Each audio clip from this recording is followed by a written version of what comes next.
Hello, my name is Paul Priestley. Welcome to Art Tutorials Online.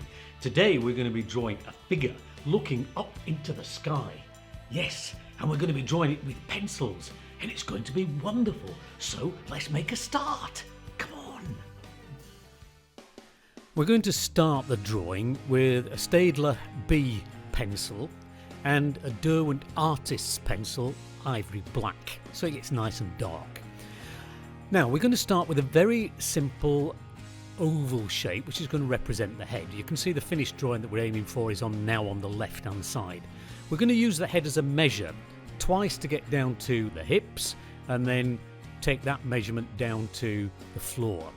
Now when we draw the body itself, we're just going to produce it as a very simple shape at the moment, almost like a rectangular shape that's slightly at an angle, as you can see.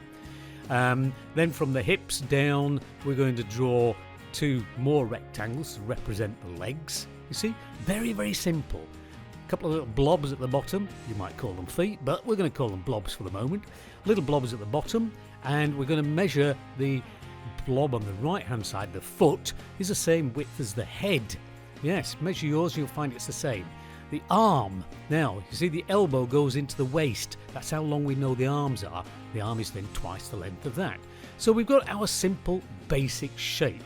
Now when you're ready to start your drawing, check the basic shape first, make sure it's in proportion, and then you can make a start with the detailed drawing. And this is what we're going to do now. We're going to start blocking in the outline, and we're going to press on a little bit harder now because we can be more confident because we know our drawing's going to be in proportion. So we just draw the little flat cap here, you see, just sketch it round, do the eye. We're just drawing it very simply. You notice all I did for the eye, little line, little blob underneath, but because it's in context, people will see it as an eye. Now we're doing the outline obviously a little bit stronger than we did the basic drawing and construction before, but you'll notice everything is drawn in very simple shapes.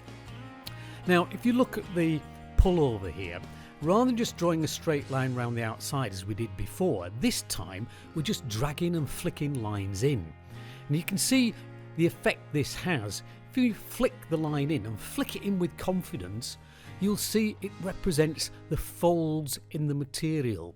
You see how this works? It looks brilliant. Making sure you get obviously more little folds round about the elbows. We can do the same with the trousers again. As we come down, flick in. You see, to represent the folds. These could be quite baggy trousers, for example, but we're just flicking in. The more confidently you do this, the more interesting your drawing will look. Don't just flick at random though. Look for the folds. If you've got a person to draw, that's even better. But look for the folds and just flick where those folds are. So we've almost, you see, we're now giving a bit more detail to the shoes around here. You see, they get wider because you get foreshortening effect. You see, they get wider as they come forward towards you. Okay, so we've represented everything very simply. Now we're going to zoom in a little bit, and I've changed the pencil now to the Derwent drawing pencil, the ivory black pencil. And now we're going to start putting all the shading in. Now the shading can all be achieved with this one pencil. It's all about varying the pressure. The harder you press on with a pencil, the darker the line is, obviously. The lighter you press, the lighter the line is. So you've got to try to practice how you can vary the tone by simply varying the pressure. The more practice you have at this, the better you will become. Now notice this little trick. Have you noticed here? What I've asked myself is, what is nearer to me, the hat or the head? The hat. So the hat will cast a shadow on the head, so I put a little bit of shadow underneath the hat. You'll notice now that the head looks as though it's underneath the hat, all because I've added a little shadow. See, it's brilliant. Use the same thing. A little bit of shadow you'll notice underneath the chin makes the chin stand out. Works brilliantly every time. Now to do the top here, you can see this pullover. All I'm doing now is just simply doing some shading and fading it away almost to nothing. But you notice next to that line how it now looks like a fold. The same thing applies here. Now we're putting some darker shadow in, but as we press on harder, we're then gradually pressing on less and less as we come out until it fades away almost to nothing.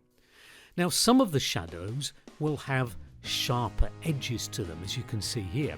Some shadows will have softer edges. If you look at the folds in a pullover, you'll see what I mean. Some areas are very sharp, some are quite soft. You want to try to identify these if you can and add them to your drawing. So don't just do as I mentioned before. Don't just produce random lines. Try to get the lines to represent the folds in the material, because it will make your drawing look so much better.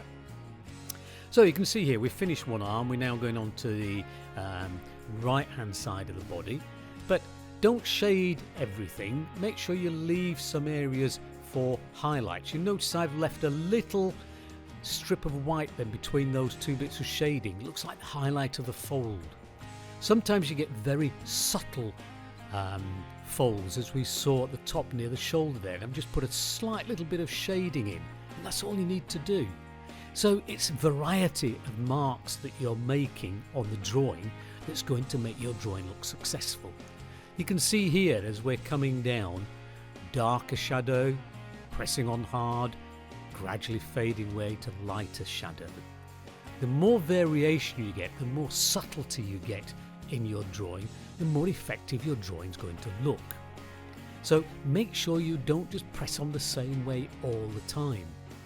You could, if you wanted to, use a variety of different pencils. You could have an HB, 2B, 4B, 6B and so on, but you can also use a soft pencil and vary the pressure. Now you'll notice the same questions asked here. The pullover is slightly closer than the trousers, so you shade the trousers. It makes the pullovers look as though they're over the top of the trousers. Now coming down the trousers, this area here that we're drawing is obviously going to be very creased and folded, and you're going to get some strong shadow. So what I'm going to do now is just start in the middle very dark and gradually fade away. See the idea? Now the left hand side of the figure is going to be slightly darker, so all down that edge there you're going to be making the shadow very, very dark and then coming away into light areas. You see here we've got that rounded fold. Sometimes I make it quite dark, just fade it away, gradual soft tones. That's what we're looking for. The softer you can make it, the better. You see, really, really go for the subtlety. It's the subtlety that counts. The more subtle you can become, the better your drawing will be. So as we come down here, you'll notice that as I'm doing the shading, the outline is disappearing. Now this is a good thing, because we're now creating an edge down the outside of this figure, which looks much more effective than an outline. An outline reminds us more of a cartoon drawing in some ways, but once you start putting the shading in, the image begins to look much more three-dimensional, and that's what we're trying to achieve with this drawing. So you can see here we're putting a little bit more shading. Sometimes you notice those folds are slightly curved, sometimes they're quite straight. Again, it's variety that makes it work.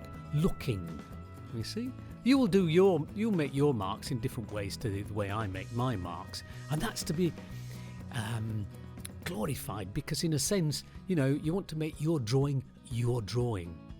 You can see here very dark shadow just in between the leg there, and then coming out to a much lighter area, so you can leave that right hand side of the right leg as we look at it much lighter, so it makes the leg look much more three-dimensional. So it's the bits that you don't shade in which are just as important as the bits that you do shade in. But everything is based along observation. You know, if you were doing this for real, you might want to have someone standing in front of you and actually draw what you see. Look for those folds and create the folds by just using that flicked motion that you drew the outline with, because you can create a really interesting effect by doing that.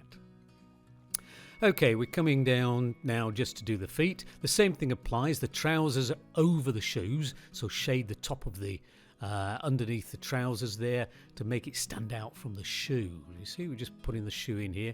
This shoe's slightly at an angle. here, so we're just putting the darker tones in, a little bit dark, a little bit more dark down the back side there of the shoe, just to make it stand out that little bit better. This shoe has got a foreshortened effect, so it looks bigger from the front, as you can see here. We'll just shade that around now and leave plenty of highlight on it so it makes it look as though we're looking at a full figure. We're just going to put a few little finishing touches now to the drawing. I hope your drawing's going really well. I bet it's looking brilliant, isn't it? Yes, of course it is. Don't say that. It's looking brilliant. We're just coming to a few final touches here. I'm just going to darken a few little bits at the side, and then we're going to just put a little bit of shading just on the floor here, just to make it look as though the person's actually standing on something. If you want to watch the time-lapse version of this video, check out the details in the description below. Good luck with your drawing. Thank you for watching Art Tutorials Online. I hope you've learnt something about how to draw a figure looking into the sky. If you want to see more videos like this, then visit my YouTube channel. You can see it here. There's lots of videos there for beginners and for those who want to develop their drawing. If you'd like to support the construction and making of these videos, then visit my Patreon channel. You'll find lots of interesting rewards there. Thank you very much for watching. Bye-bye!